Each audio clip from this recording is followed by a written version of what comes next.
What if one night a door appeared in your home that was never there before? Would you open it or leave it shut forever? Daniel had lived in his apartment for 3 years. He knew every inch of it, or at least, he thought he did. It started on a rainy Tuesday. He came home late from work, tossing his keys on the counter. But something felt different. The air was heavier, colder. As he walked to his bedroom, he stopped. There was a door at the end of the hallway, a door that had never been there before. His breath caught. He ran his hands along the wall, searching for signs of renovation. Fresh paint, new hinges. Nothing. It looked as if it had always been there. He reached for the knob. Ice cold. He hesitated. Every part of his mind screamed at him to ignore it, to walk away. But curiosity clawed at him. He twisted the knob. The door didn't open. It didn't even rattle, like it was fused to the frame. He stepped back, heart pounding. Maybe he was just imagining things. Maybe he was overtired. That night, he barely slept. At 3:07 a.m., a sound woke him, a soft, rhythmic tapping. He sat up, ears straining. The sound was coming from the hallway, from the door. He held his breath. The tapping stopped.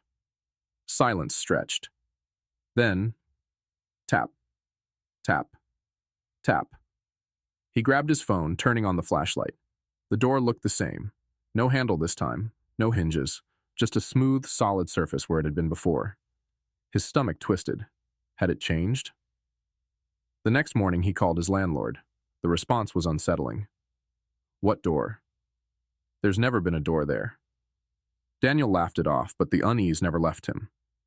Days passed. The door remained, unmoving, unchanging. Until Friday night, 3:07 a.m. This time the tapping was louder, more insistent, and then, a whisper, muffled, distorted. Let me out. Daniel's skin went cold. He backed away, grabbing his phone, but his fingers trembled too much to dial. His instincts screamed for him to run, to leave the apartment and never come back. Then the whisper changed. It said his name. Daniel, let me out. He ran. Out the door, down the stairwell, not stopping until he was in his car, hands gripping the wheel.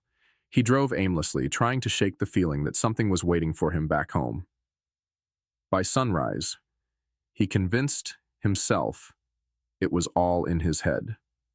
That stress and exhaustion had played tricks on him. He returned home, cautiously stepping inside. The door was gone. He let out a breath of relief. Maybe it had never been there after all. Maybe his mind had just broken a little. That night, he slept soundly for the first time in days, until 3:07 a.m. A notification buzzed on his phone. Motion detected. Hallway camera. Daniel's heart pounded as he opened the app. The footage showed his hallway still and quiet. But then, the shadows shifted. The wall at the end of the hall rippled like water, and a door slowly reappeared. The video cut to black. A single message appeared on the screen. I let myself out.